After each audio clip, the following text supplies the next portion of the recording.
Private ইউনিভার্সিটির প্রতি এখনো যে বৈষম্য, সেই বৈষম্য তুলে ধরবেন, এটাই আমি আশা করব। এছাড়াও আমরা দেখি যে যে উপদেষ্টারা আছেন তাদের মধ্যে প্রাইভেটের যেহেতু কেউ নাই, আপনারা কি বিশ্বাস করেন না যে প্রাইভেট ইউনিভার্সিটি শিক্ষকরা উপদেষ্টা মণ্ডলীতে জায়গা পাওয়ার যোগ্যতা রাখে? অবশ্যই রাখে।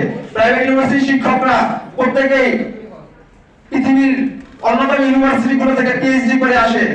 যেমন আমাদের নর্থ ইউনিভার্সিটি থেকে যারা যে শিক্ষকরা আমাদের ক্লাস নেয় তারা ম্যাক্সিমামই ক্যামব্রিজ বা অক্সফোর্ড নামক বিশ্ববিদ্যালয় থেকে পিএইচডি করে আসে। আবার আমরা দেখতে পাই ঢাকা ইউনিভার্সিটি রিসেন্টলি একটা পিএইচডি চালু করেছে। সেখানে তারা লিখেছে বাংলাদেশের প্রাইভেট ইউনিভার্সিটি থেকে কোনো শিক্ষার্থী সেখানে পিএইচডি করতে পারবে না। যেখানে অক্সফোর্ড, যেখানে ক্যামব্রিজ আমাদেরকে সুযোগ করে দিচ্ছে, সেখানে আমরা কেন ঢাকা ইউনিভার্সিটি থেকে পিএইচডি করব? আবার আমরা দেখতে পাই যে উপদেষ্টা মণ্ডলীর যারা আছেন তারা তাদের যে কাজ, সেই কাজের মধ্যে বাংলার মানুষের উন্নতির কোনো কাজ আমরা পরিলক্ষিত দেখতে পাচ্ছি না। তাদের কাজ হচ্ছে বিয়ে বাড়িতে যাওয়ার মতো। তারা যাচ্ছে, দাওয়াত খাচ্ছে, দু চারটা ভাষণ দিচ্ছে, আবার বাসায় চলে আসছে। এভাবে দেশের জনগণের কোনো উন্নয়ন হবে না। দেশের জনগণের উন্নয়ন করতে হলে জনগণের পাশে গিয়ে বসুন, জনগণের সাথে কথা বলুন, তাদের কি হয়েছে তা দেখুন, তারা কি চাচ্ছে সেটা বুঝুন। আপনারা যদি দেখতে পান যে সচিবালয়ে দু একদিন আগে যে ঘটনা হয়েছে, সেই ঘটনায় এটা একটা পরিকল্পিত ঘটনা। এই ঘটনা যারা উপদেষ্টা আছেন তাদের মধ্যে অনেকেই দ্বিমত, দুজনে দুই রকম মতবাদ দিয়েছে। এক সকালে এক কথা বলেন, তার বিকালে এক কথা বলেন। তাদের এই কথাগুলো শুনলে খুবই হাসি পায়। কেউ বলে পরিকল্পিত, কেউ বলে যে পরিকল্পিত না, কেউ বলে তদন্ত কমিটি হবে, কেউ বলে তদন্ত কমিটি হবে না।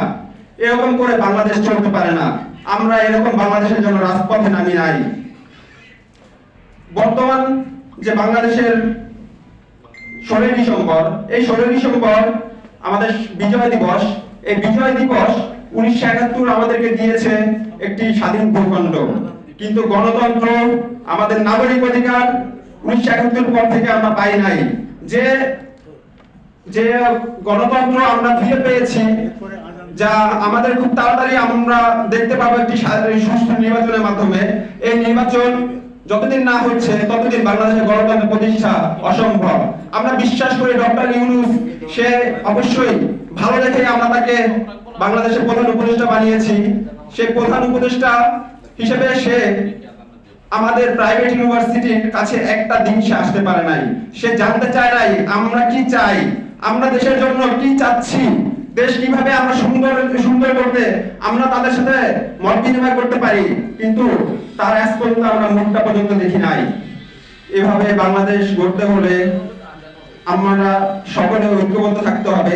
আপনাদের কবিদের কবিতায় আমাদের যে আন্দোলন, এই আন্দোলনকে সুন্দরভাবে গুছিয়ে বর্ণনা করতে হবে। আমরা দেখেছি 1971 সালে শেখ মুজিবুর রহমান তার পরিবার নিয়ে সুন্দর করে গৃহবন্দী ছিল। সেই গৃহবন্দী থেকে 1971 16 ডিসেম্বর সে বাংলাদেশে এসে সে তাজউদ্দিন আহমেদকে বলল যে তাজউদ্দিন, আমি কিন্তু প্রধানমন্ত্রী হব। বাংলাদেশের পতাকা কিন্তু সেদিনই কলঙ্কিত হয়েছিল।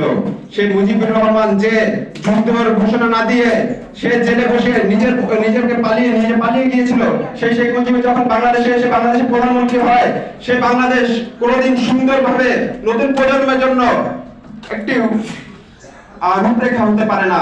সেই শেখ মুজিবুর তার কন্যা বাংলাদেশে এসে বাংলাদেশটাকে আবার ধ্বংসের দিকে নিয়ে যায়। সে তার বাবার যে খুনি যারা ছিল তাদেরকে শাস্তি দেওয়ার জন্য সে মূলত বাংলাদেশে ফিরে আসে এবং বাংলাদেশের রাজনীতি শুরু করে, যার সমাপ্তি আমরা 24-এ দেখতে পেয়েছি।